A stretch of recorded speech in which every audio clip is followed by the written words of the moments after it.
for hypocrites, even more like me.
Saya ucapkan selamat bergabung dalam ibadah online Jumat Agung pagi hari ini.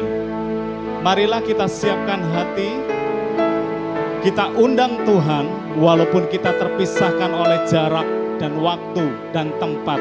Tetapi kesatuan hati tetap bersama di dalam Tuhan. Amin. Amin. Liturgi untuk ibadah online yang pertama, Bapak Ibu, siapkan hatimu, cari tempat duduk yang paling nyaman, berpakaianlah rapi, dan jangan melakukan ibadah sambil makan ataupun minum. Tetapi bebaskan waktu Anda untuk ibadah pagi hari ini. Mari sama-sama kita siapkan hati, kita berdoa, dan kita mulai ibadah online pagi hari ini. Bapa di dalam kerajaan surga, pagi hari ini kami bersehati, sepikir, sepakat untuk mencari Tuhan walaupun dalam keadaan terpisah. Kami rindu Tuhan, kami merasakan hadirat Tuhan, kami rindu Tuhan, kami memberikan persembahan yang terbaik bagi Tuhan. Kami rindu adanya persekutuan bersama Tuhan. Di dalam nama Tuhan Yesus, kami mulai ibadah Jumat Agung pagi hari ini. Dan kami undang kuasa Roh Kudus memimpin dari awal hingga akhir ibadah ini. Semua yang percaya dan siap diberkati Tuhan, katakan amin.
perbuatan-Mu dahsyat Bapa dalam setiap hidup kami Tuhan. Engkau rela mati di atas kayu salib untuk menebus setiap dosa kita. Biarlah melalui pujian ini, melalui penyembahan ini, kami membawa hati kami Bapa. Thank you Jesus. Thank you for loving me. Terima kasih Tuhan. Thank you Jesus. Thank you. Thank you for the cross, Lord. Thank you for the price you paid, bearing all my sin and shame. In love you came and give amazing grace. Thank you for this love, Lord. Thank you for the nail-pierced hands. Wash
pujikan. Worthy is the Lamb. Thank you Jesus.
Terpujilah Kau Tuhan. Terpujilah Kau Tuhan. Allah di atas segala Allah. Amin. Tuhan di atas segala Tuhan dan Raja di atas segala Tuhan. Yes Lord. Amin. Tapi kami juga mengenal Engkau bahwa Engkau selalu beserta kami. Amin. Immanuel. Amin. Apapun kondisi kami hari ini, apapun kondisi dunia hari ini, tapi kami tetap pegang satu. Immanuel. Immanuel. Allah beserta Amin. kita. Thank you Jesus. Mari angkat iman kita, katakan Immanuel.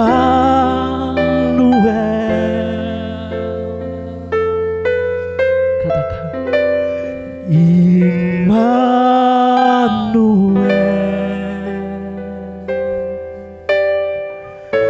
Namanya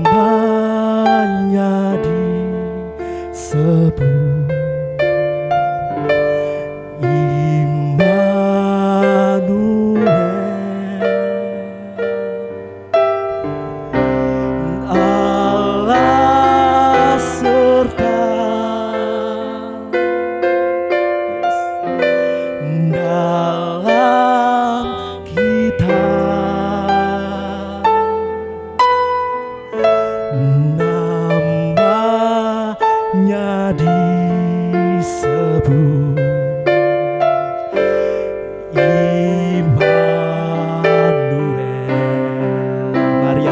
percaya kita, katakan Immanuel. Apapun kondisi kita, katakan Immanuel.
percaya, katakan Immanuel.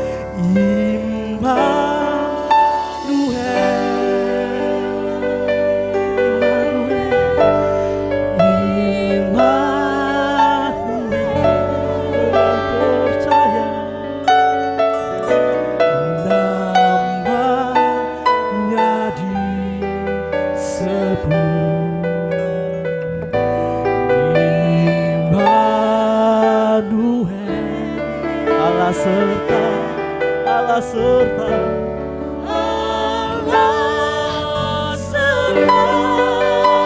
dalam kita.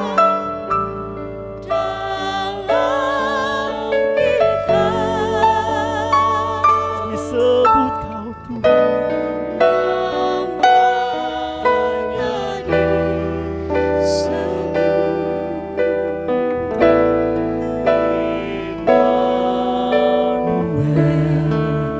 Mungkin lagu ini kadang kita nyanyikan waktu Natal,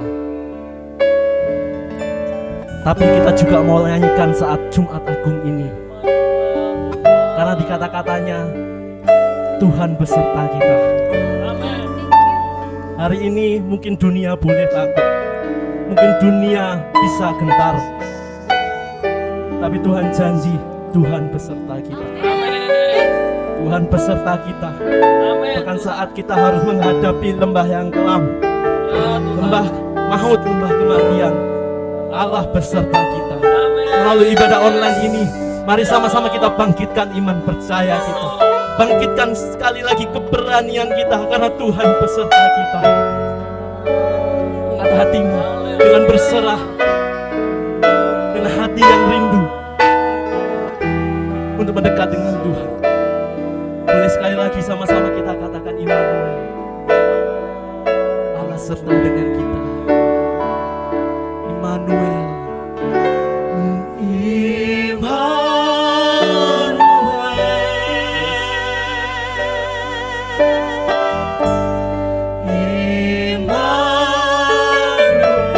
Kami anak-anak-Mu Tuhan, kami menyebut Kau Tuhan. Namanya disebut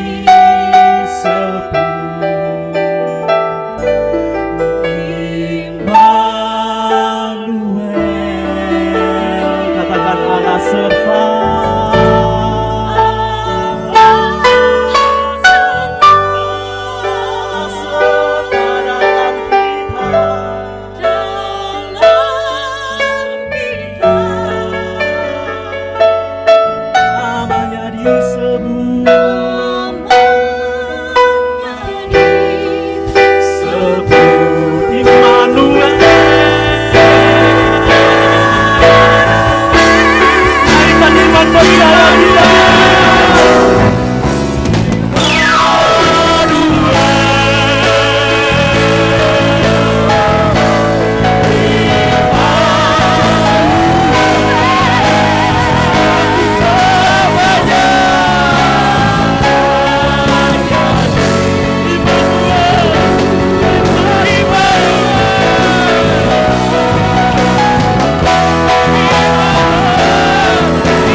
Saatnya kita akan memberikan persembahan. Mari kita siapkan persembahan yang terbaik buat Tuhan. Mari berikan yang terbaik, sebab hanya Dia yang layak terima segala yang terbaik dari kita. Mari kita berdoa jemaat. Bapa, kami ucap syukur Tuhan. Kami rindu Tuhan, bukan kami hanya memuji dan menyembah Engkau saja Tuhan, tapi kami rindu menabur Tuhan, menabur dalam pekerjaan-Mu Tuhan. Apa yang baik, apa yang benar Tuhan, itu kami mau lakukan Tuhan. Berkati setiap jemaat-Mu yang memberi, berkati setiap kami semua Tuhan.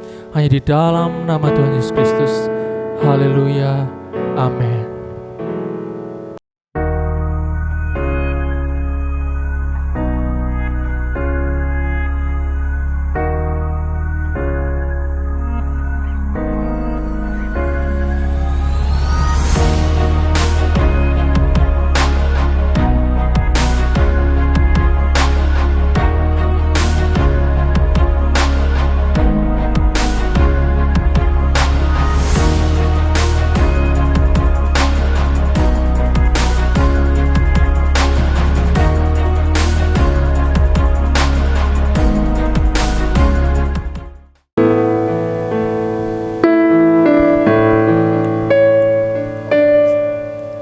Kita persiapkan hati kita untuk menerima taburan benih firman Tuhan.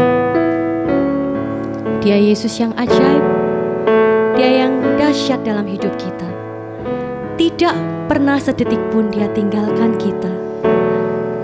Apapun keadaan kita, percayalah melalui kematiannya ini untuk menebus setiap dosa kita semua, Bapak Ibu Saudara. Tetap percaya, berserah pada Tuhan. Terima kasih Yesusku. Terima kasih buat kebaikan-Mu dalam hidup kami Tuhan. Thank you Jesus.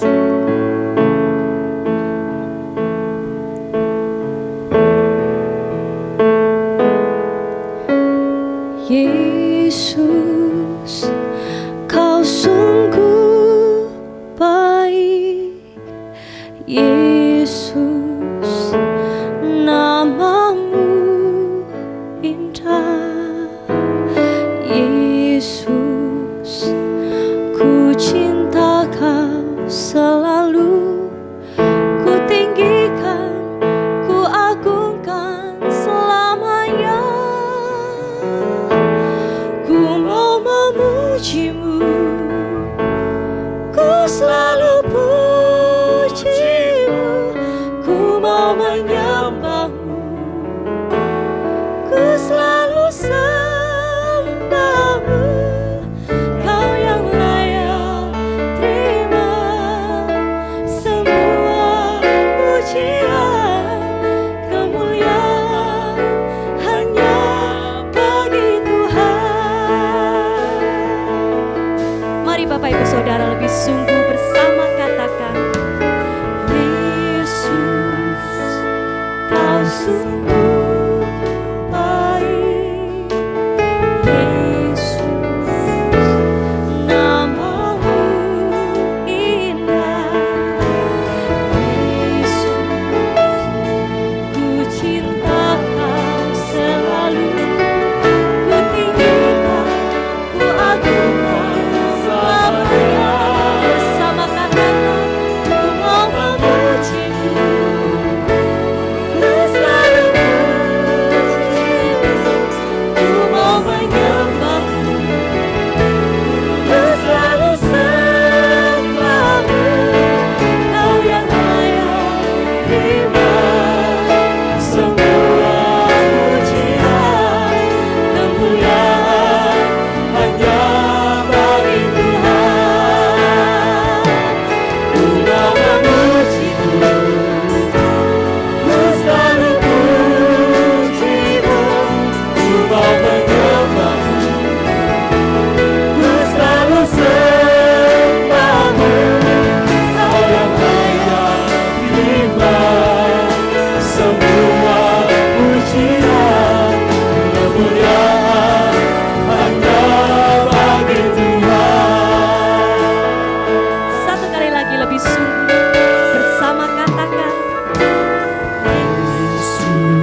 keajaiban tangan-Mu Bapa.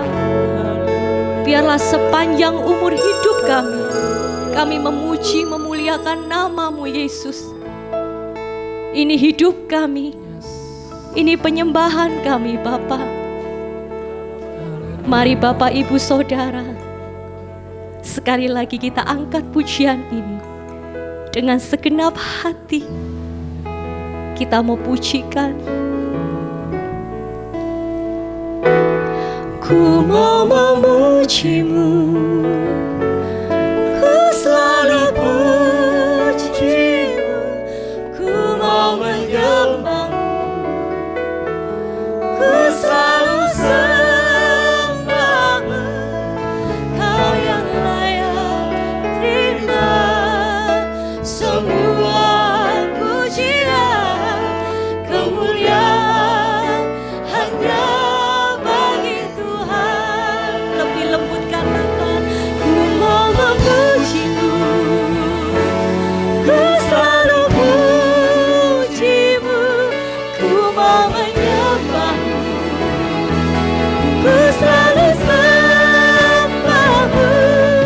Kau yang layak terima semua pujian, kemuliaan hanya bagi Tuhan. Satu kali lagi, ku mau memuji-Mu, oh Yesus, thank you.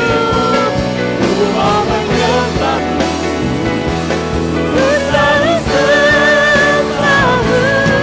Kau yang layak terima semua pujian, kemuliaan hanya bagi Tuhan. Katakan kemuliaan, kemuliaan hanya bagi Tuhan. Satu kali lagi katakan, kemuliaan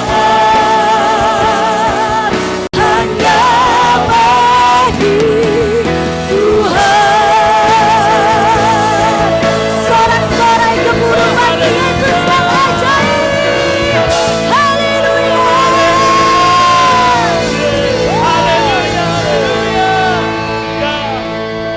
Segala kemuliaan hanya bagi-Mu Tuhan.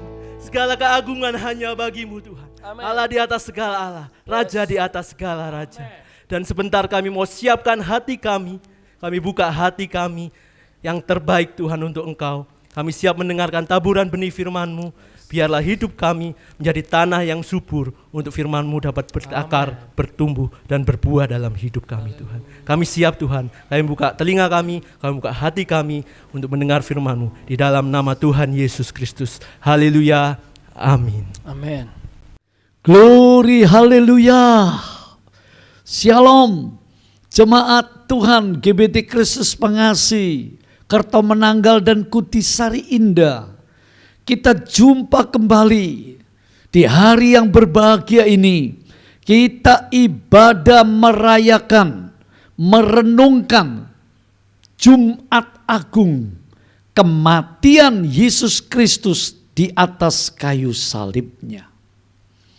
Sungguh saudara-saudara, pengorbanan Yesus Kristus sampai mati di kayu salibnya mempunyai fakta-fakta kebenaran yang perlu ditemukan supaya kita mendapat berkat rohaninya, supaya kita dapat manfaat dari karya penebusan dosanya yang dilakukan oleh Kristus Yesus Juru Selamat. Mari kita membaca ayat firman Tuhan pada ibadah Jumat Agung ini. Di dalam Injil Yohanes pasal 19 ayat yang ke-28 sampai ayat yang ke-30. Firman Tuhan berkata, sesudah itu karena Yesus tahu bahwa segala sesuatu telah selesai. Segala sesuatu telah selesai. Berkatalah ia, supaya genaplah yang ada tertulis dalam kitab suci. Yesus berseru, "Aku haus." Di situ ada sebuah bekas penuh dengan anggur asam. Maka mereka mencucukkan bunga karang yang telah dicelupkan dalam anggur yang asam pada sebatang hisop, lalu mengunjukkannya ke mulut Yesus. Sesudah Yesus meminum anggur asam itu, berkatalah ia, "Sudah genap, sudah selesai, telah lunas, aku membayarnya di atas salibku ini." Lalu ia menundukkan kepalanya dan menyerahkan nyawanya. Matilah ia. Jemaat dan pendengar firman Tuhan pada ibadah Jumat Agung ini, jelas firman Tuhan tadi berkata, Yesus sampai mati di kayu salib. Itu sesuai dengan Filipi pasal 2. Ia merendahkan dirinya. Ia jadi manusia. Dia taat sampai mati di kayu salib. Jadi kalau ada yang bilang, Yesus tidak mati di kayu salib, cuma pingsan dan seterusnya, dan macam-macam, itu tidak betul. Ayat tadi berkata, lalu ia menundukkan kepalanya dalam terjemahan sehari-hari dan meninggal. Dia menyerahkan nyawanya. Dia menyerahkan rohnya.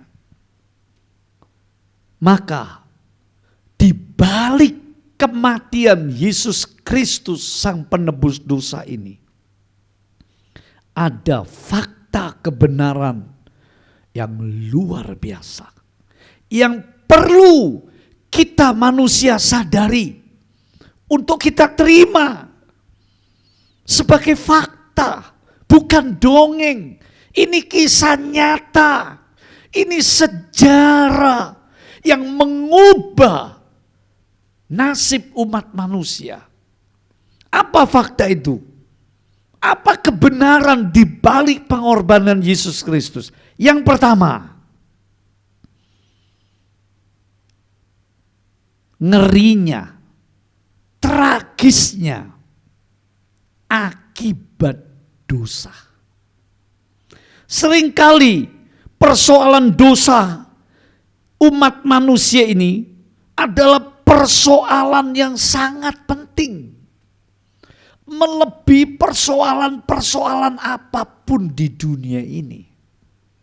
Hari-hari ini manusia bingung dan takut dengan persoalan virus corona. Memang betul. Tetapi saudara-saudara, Bapak Ibu sekalian, sidang jemaat pendengar firman Tuhan pagi ini, ada yang lebih penting dari persoalan virus corona atau persoalan-persoalan dampaknya yang bisa meresahkan dan bisa menakutkan, yang berdampak pada perekonomian, berdampak pada hal-hal yang lain. Apa itu? Persoalan yang klasik, persoalan yang sangat penting, rumit, yaitu dosa manusia. Dan persoalan ini mengapa begitu rumit? Karena tidak bisa diselesaikan oleh teknologi, tidak bisa diselesaikan oleh agama atau cara kita beragama. Tidak bisa diselesaikan juga dengan cara-cara lain yang manusia bisa lakukan. Melainkan persoalan dosa ini diselesaikan dengan cara yang Allah lakukan. Yohanes pasal 1 ayat 29 mengatakan, pada keesokan harinya Yohanes melihat Yesus datang kepadanya dan ia berkata, lihatlah anak domba Allah yang menghapus, yang mengangkut dosa seisi dunia. Dia yang menanggung. Yesaya pasal 53 ayat 4 dan 5 itu dijelaskan. Tetapi sesungguhnya penyakit manusialah yang ditanggung oleh Yesus, dan kesengsaraan kita manusia yang dipikulnya. Padahal kita mengira dia kena tulah, kena murka Allah, dipukul dan ditindas oleh Allah. Tetapi dia tertikam oleh karena pemberontakan hati kita yang berdosa. Dia diremukkan oleh karena kejahatan kita. Hukuman yang mendatangkan keselamatan bagi kita ditimpakan kepada Yesus di kayu salibnya. Dan oleh bilur-bilurnya kita yang percaya menjadi sembuh. Haleluya. Jadi kita lihat dari ayat-ayat ini betapa tragisnya akibat dosa itu. Sekali lagi, persoalan umat manusia bukan persoalan ekonomi dulu, bukan persoalan perkawinan, bukan persoalan teknologi, bukan persoalan budaya melulu, bukan persoalan sandang pangan, bukan persoalan lain-lain. Persoalan manusia yang paling tragis, yang tidak dapat diselesaikan oleh apapun dan siapapun, yaitu persoalan dosanya manusia. Apa sih akibatnya dari dosa yang telah manusia lakukan dan manusia sudah jatuh di dalam dosa? Kita melihat akibatnya yang pertama, manusia terputus hubungan dengan Tuhan Allah, Sang Penciptanya. Kejadian pasal 3 ayat 8 sampai 9 menjelaskan kepada kita, ketika mereka mendengar bunyi langkah Tuhan Allah yang berjalan-jalan dalam taman di Eden, taman Firdaus itu. Pada hari yang sejuk, bersembunyinya manusia dan istrinya terhadap Tuhan Allah di antara pohon-pohonan dalam taman itu. Tetapi Tuhan Allah memanggil manusia itu dan berfirman kepadanya, Adam, di manakah engkau? Lihat saudaraku, ini menunjukkan terputusnya hubungan manusia dengan Tuhannya, Penciptanya. Padahal kalau kita perhatikan kitab Kejadian, kitab asal usul kejatuhan dosa manusia, betapa Tuhan Allah itu sangat merindukan hubungan yang khusus, hubungan yang sangat intim, yang mesra, yang indah, yang mulia, yang berkualitas dengan Sang Penciptanya. Melebihi semua ciptaan-ciptaan lain. Allah ingin punya hubungan yang spesifik, yang spesial dengan manusia. Itu sebab dalam kitab Kejadian itu dijelaskan juga, maka Tuhan Allah menciptakan manusia menurut rupa dan gambarnya sendiri. Jelas. Akibat dosa memutus hubungan yang indah, yang mesra, yang membuat manusia tidak kenal derita. Karena ada hubungan yang begitu membahagiakan dengan Penciptanya. Ini telah hancur, rusak oleh karena dosa.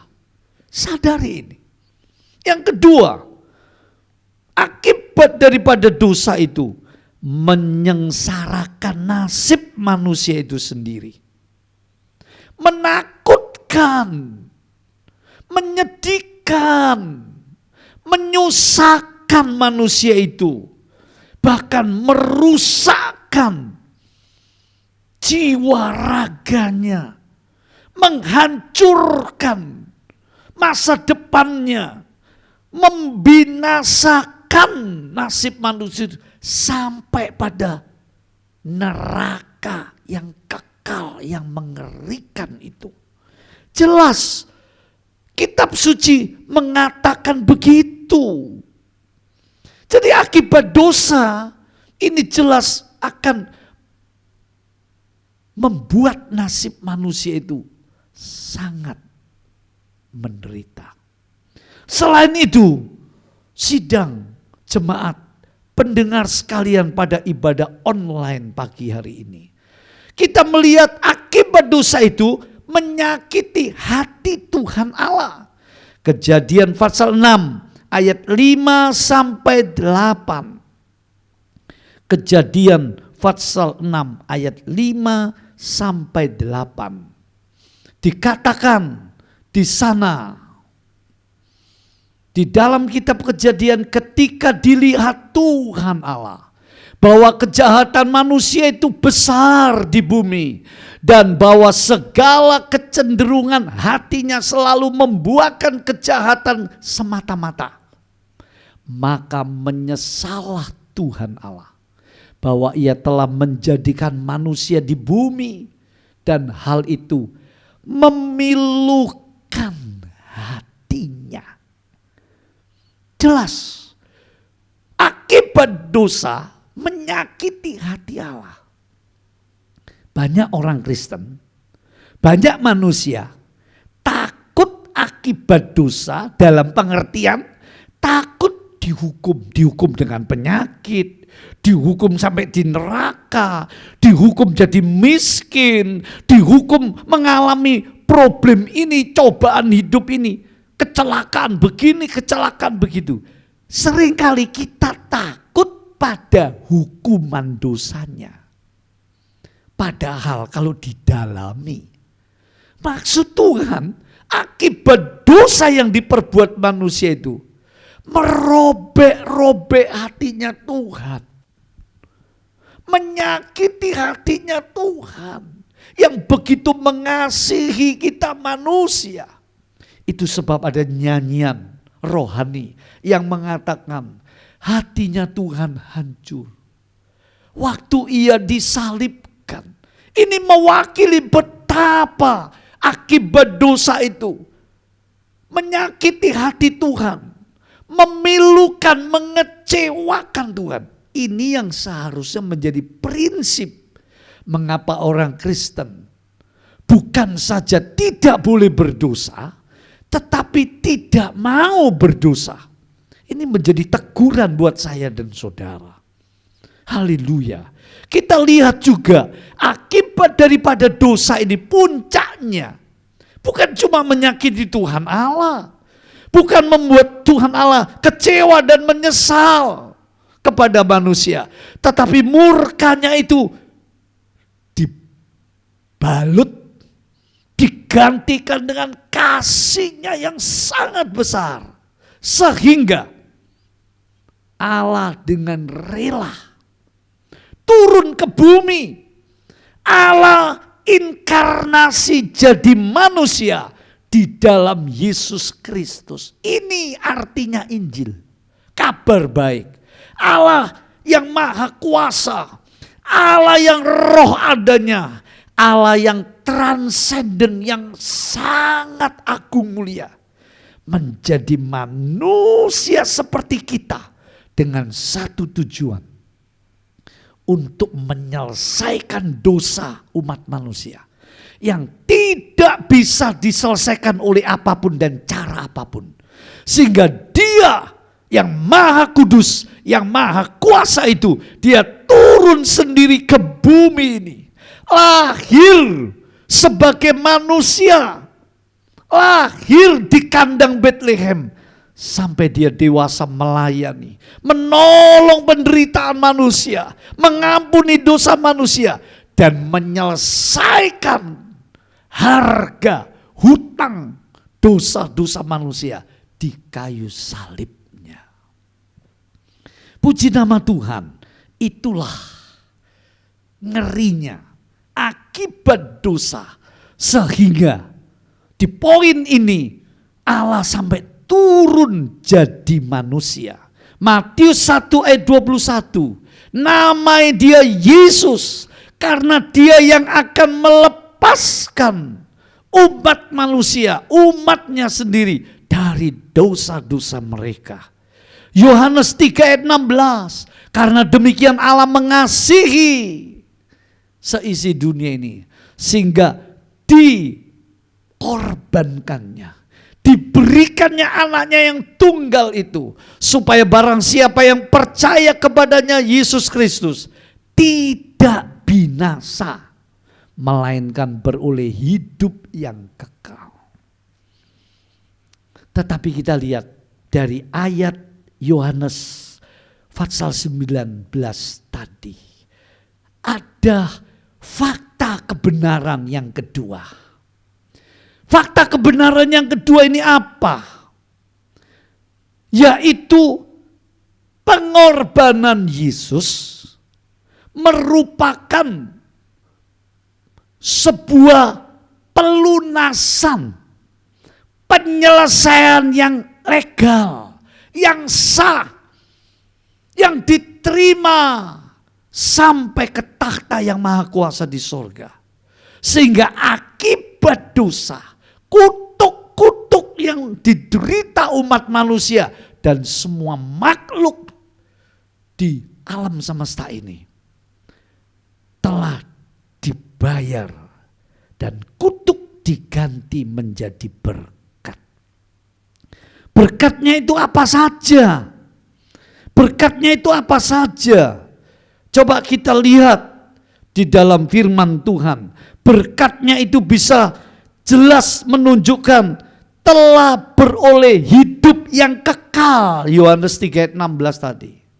Barang siapa yang percaya tidak binasa, melainkan beroleh hidup yang kekal. Mati masuk ke surga. Saudara bisa lihat gambar di layar LCD ini. Itu berkatnya. Juga jadi pemenang. Berotoritas. Sehingga dapat mengalahkan banyak hal di muka bumi ini.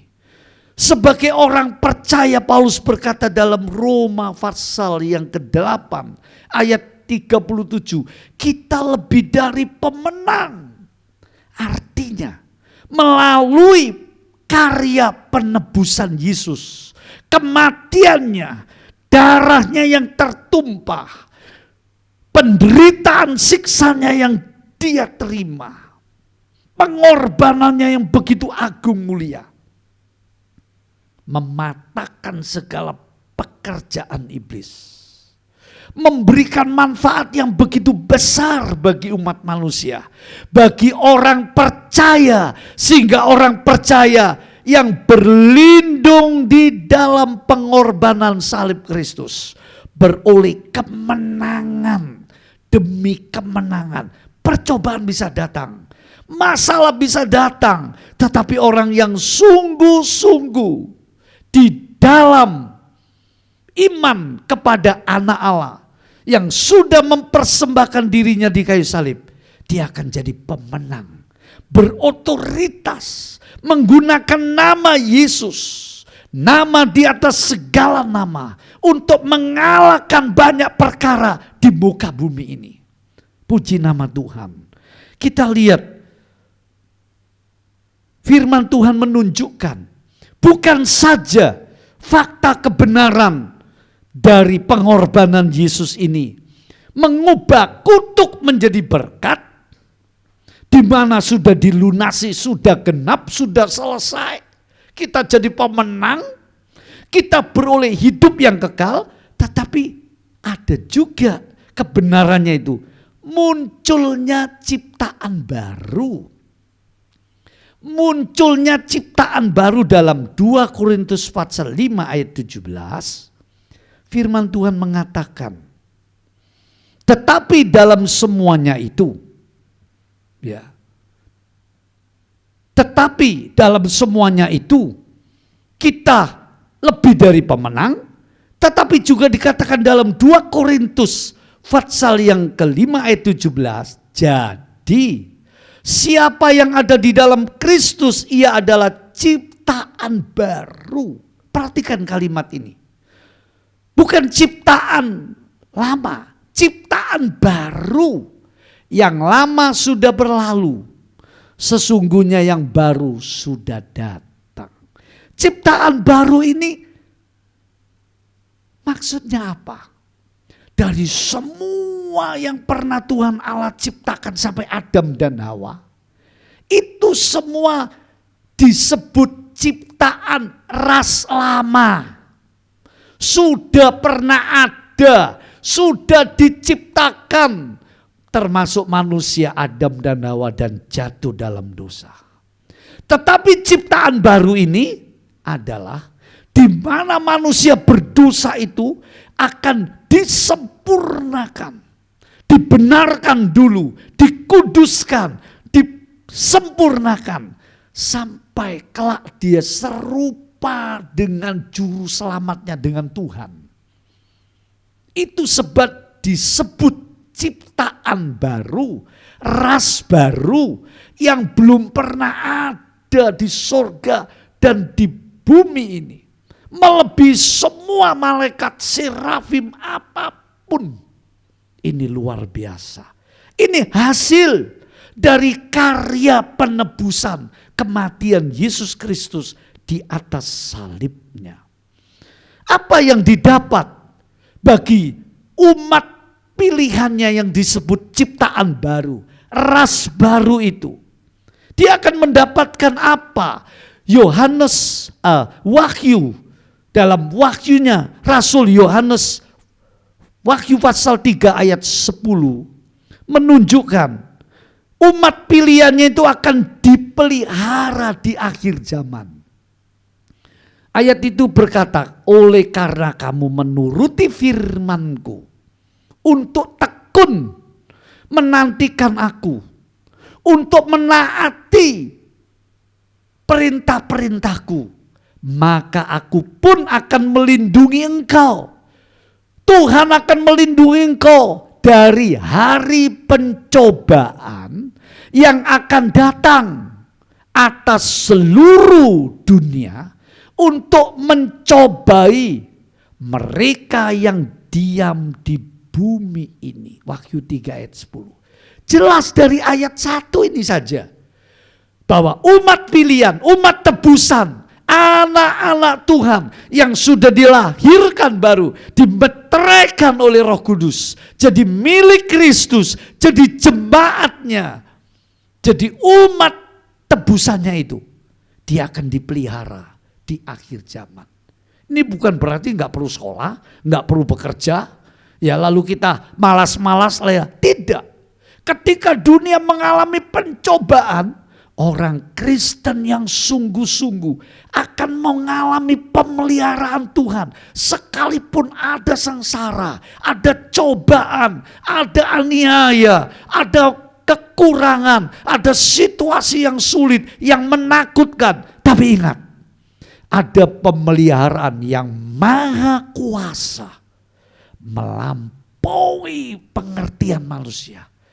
Pemeliharaan yang di luar kodrat normatif, pemeliharaan yang supra alami. Haleluya. Selain itu, umat pilihan Tuhan, ras baru, ciptaan baru dalam Kristus, yaitu orang-orang percaya, jemaatnya yang dikasihi Tuhan, itu akan mengalami pengangkatan di akhir zaman. Yang masih hidup akan diangkat, saudara bisa lihat gambar di layar LCD ini. Yang masih hidup tiba-tiba diubahkan tubuhnya yang fana. Lalu dia mengalami pengangkatan. Dan yang mati kuburnya dibuka, diberi tubuh baru. Coba kita baca 1 Korintus 15. 1 Korintus 15. Jemaat silakan membuka Alkitabnya. 1 Korintus 15 ayat 51 sampai 53. Kemudian ayat 50. Demikian firman Tuhan. Sesungguhnya aku menyatakan kepadamu suatu rahasia. Kita tidak akan mati semuanya, tetapi kita semuanya akan diubah. Coba ini. Dalam sekejap mata, pada waktu bunyi nafiri yang terakhir, trompet Allah yang ditiup oleh penghulu malaikat di angkasa itu. Sehingga orang-orang mati akan dibangkitkan keluar dari kuburnya dalam keadaan yang tidak dapat binasa. Dan kita semua yang masih hidup akan diubah sekejap. Karena yang dapat binasa harus mengenakan, harus diganti dengan yang tidak dapat binasa. Dan yang dapat mati ini harus diganti, dikenakan yang tidak dapat mati. Itulah tubuh kemuliaan.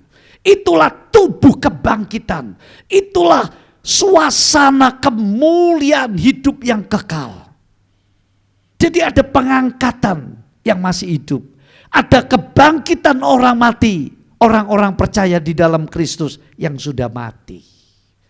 Ini merupakan berkat yang dialami oleh ciptaan baru, ras baru di dalam Kristus. Bahkan puncaknya, umat pilihan Tuhan, ciptaan baru dalam Kristus, yang saya beri istilah ras baru di dalam Tuhan itu. Mereka akan di akhir zaman ini ikut masuk kemuliaan, memerintah bersama Kristus dalam kerajaan 1000 tahun. Kita bisa membacanya itu di dalam kitab Wahyu. Kitab Wahyu menjelaskan kepada kita bahwa nanti akan terjadi di mana Tuhan akan membawa umatnya untuk turut memerintah bersama Dia. Wahyu pasal 18 ayat yang keempat. Wahyu pasal 18 ayat yang keempat itu menunjukkan kepada kita bahwa lalu aku mendengar suatu suara lain dari sorga berkata, pergilah kamu hai umatku, pergilah daripadanya supaya kamu jangan mengambil bagian dalam dosa-dosanya, dan supaya kamu jangan turut ditimpa malapetaka-malapetakanya. Jadi kita melihat bahwa ciptaan baru itu akan turut memerintah bersama Kristus. Itu dalam Wahyu 20, tapi dalam Wahyu pasal 18 tadi, nah ini bagian yang harus dilakukan oleh manusia. Allah sudah melakukan bagiannya, Dia inkarnasi dari sorga turun ke bumi, jadi manusia, jadi juru selamat, jadi penebus dosa. Tidak ada yang bisa menggantikan, tidak ada yang bisa meniru karyanya ini, satu-satunya hanya di dalam Yesus Kristus.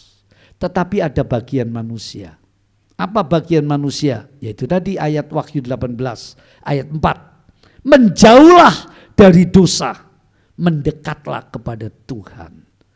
Selain itu, kabarkan Injil. Injil keselamatan, betapa Tuhan mengasihi manusia ini.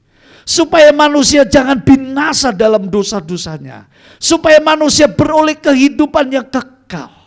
Supaya orang-orang percaya, orang Kristen itu jangan lemah, jangan mundur, jangan menjadi suam terus, bangkit. Ini kabar Injil supaya anak-anak Tuhan itu mempersiapkan diri untuk pengangkatan, untuk akhir zaman. Ini juga termasuk kabar Injil yang harus kita kabarkan. Baik kepada yang anak Tuhan maupun yang di luar Tuhan. Ini bagian kita, memberitakan Injil, firman kebenaran itu pada akhir zaman itu. Selain itu, supaya bagian kita hidup oleh roh, tidak menurut daging. Menurut daging singkatnya, kita hidup dengan kekuatan sendiri.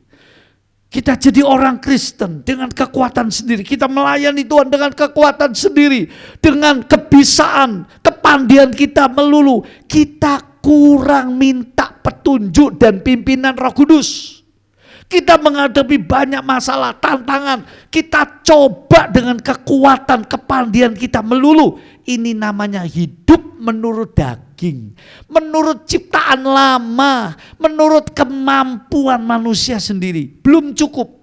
Tapi hidup oleh roh. Di mana Roh Kudus akan memimpin.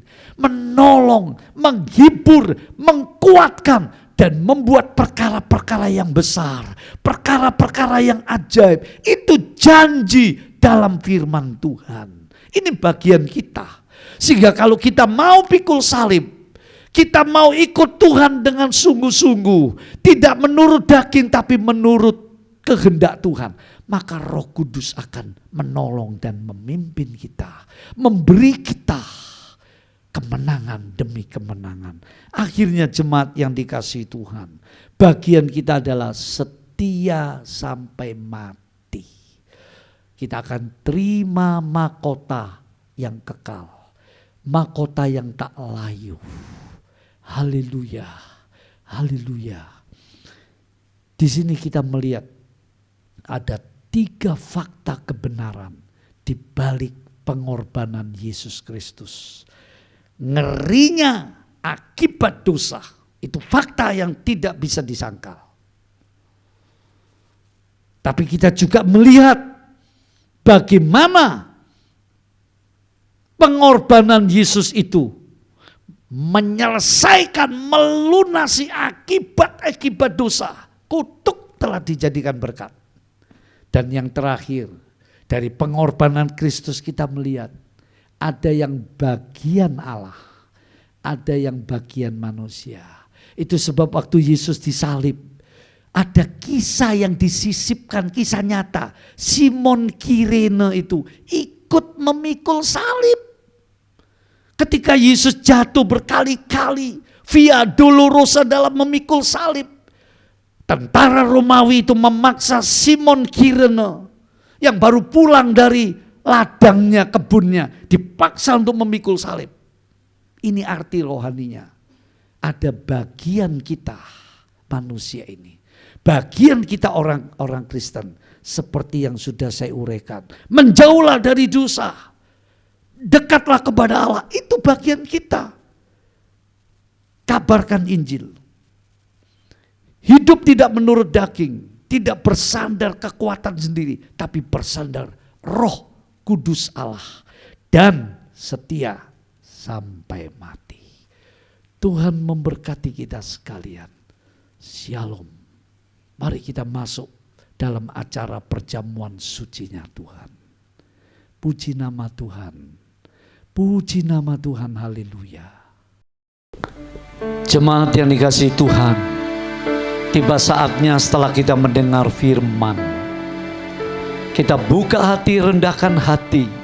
Kita mau makan minum perjamuan sucinya Tuhan. Supaya kita disatukan dengan Dia yang hidup. Itu sebab di mana Anda berada, keluarga-keluarga jemaat semua, silakan berdiri. Dan nanti ketua ataupun kepala keluarga untuk siap-siap membagikan perjamuan suci yang sudah Anda sediakan di rumah. Kami yang di gereja akan membagikan juga perjamuan sucinya Tuhan. Mari kita siapkan semua. Kita pujikan satu nyanyian yang mengingatkan kita nilai pengorbanan Kristus yang tiada tarahnya itu. Haleluya.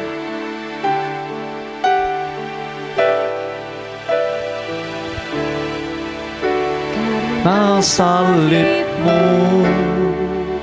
ku hidup, karena salibmu ku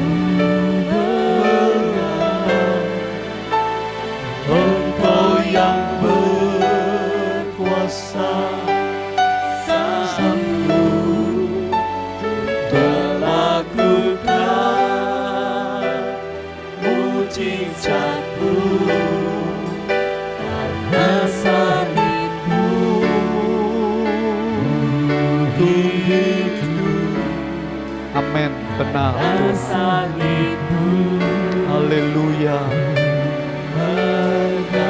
Thank you Jesus. Thank you Jesus. Saat ini Tuhan, jemaat-Mu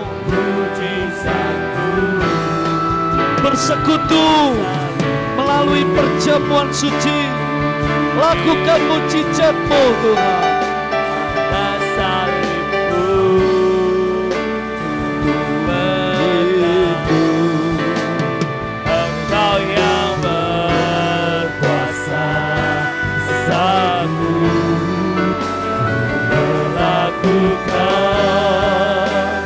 Mujizatku di hidupku. Salibnya, salibnya, salibnya,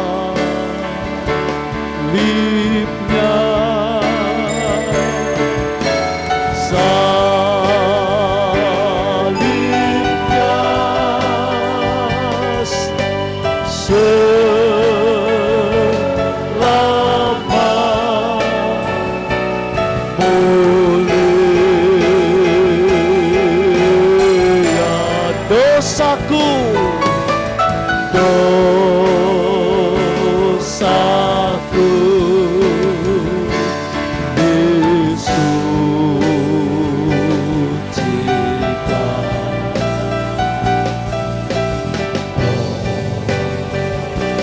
Oleh darah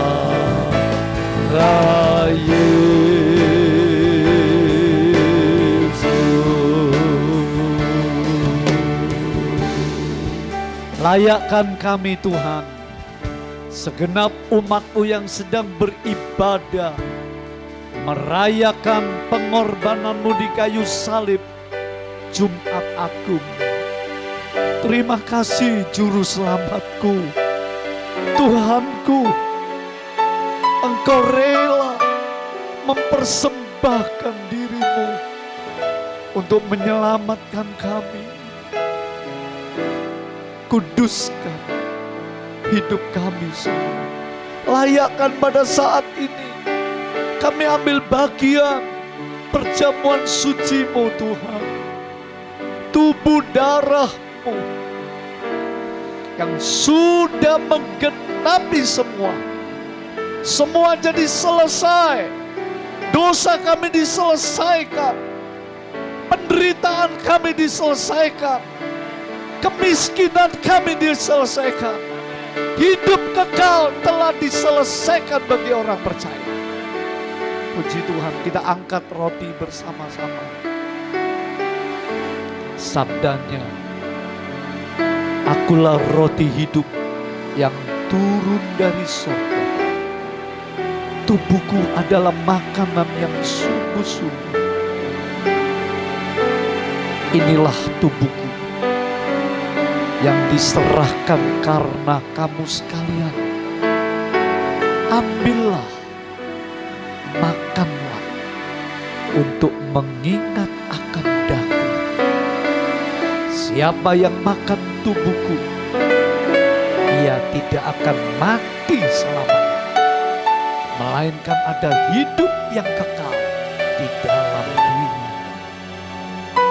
Bukankah roti yang sudah disucikan dan diberkati Tuhan pagi ini benar-benar ada persekutuan dengan tubuh Yesus Kristus? Mari kita makan dengan percaya.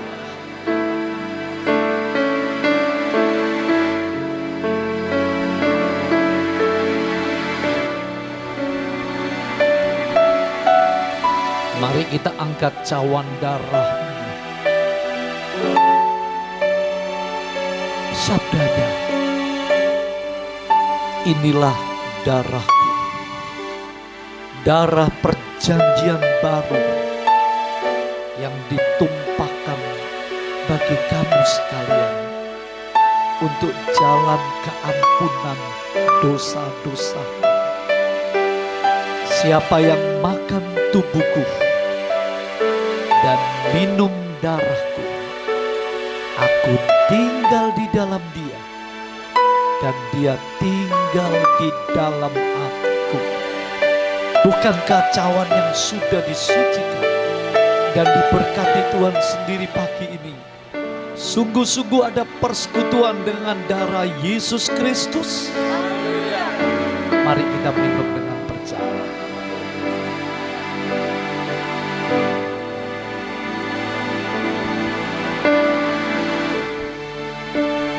Terima kasih Tuhan. Sungguh kami telah dipersatukan dengan pribadi-Mu yang kekal. Terima kasih Tuhan. Kuasa-Mu mengalirlah, mengubahkan kehidupan kami. Tabiat kami yang lama Tuhan. Kesusahan, kesengsaraan, ketakutan kami, kesakitan kami, kebutuhan kami, semuanya sudah Engkau genapkan di kayu salib.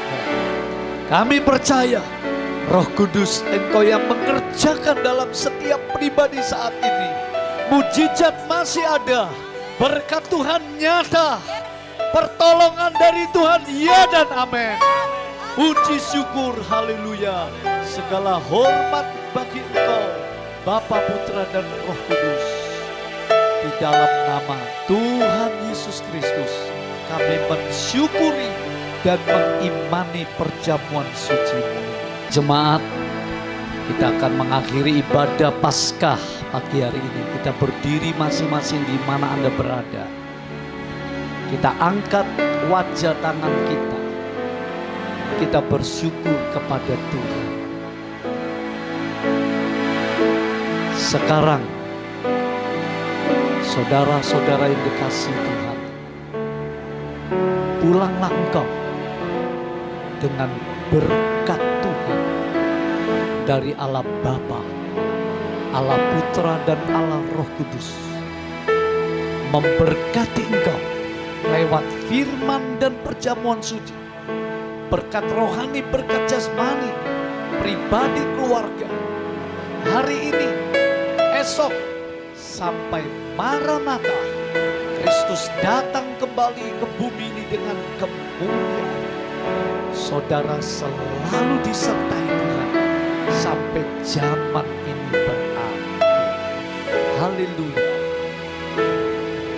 Kau yang layak terima semua pujian, kemuliaan hanya bagi Tuhan. Kau yang layak, kau yang layak terima semua pujian, kemuliaan hanya bagi Tuhan. Kemuliaan hanya bagi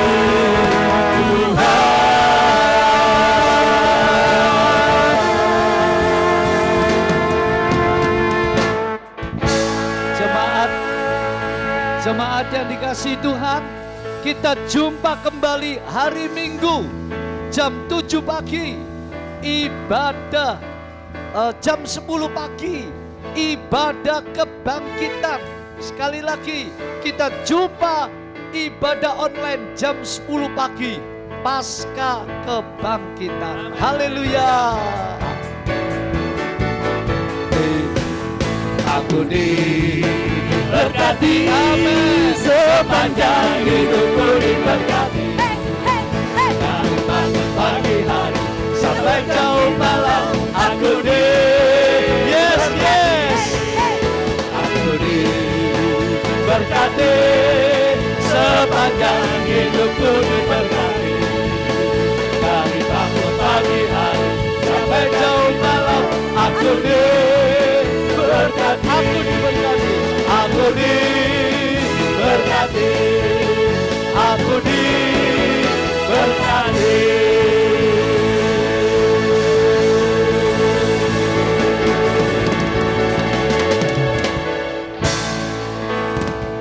Sampai jumpa. Haleluya.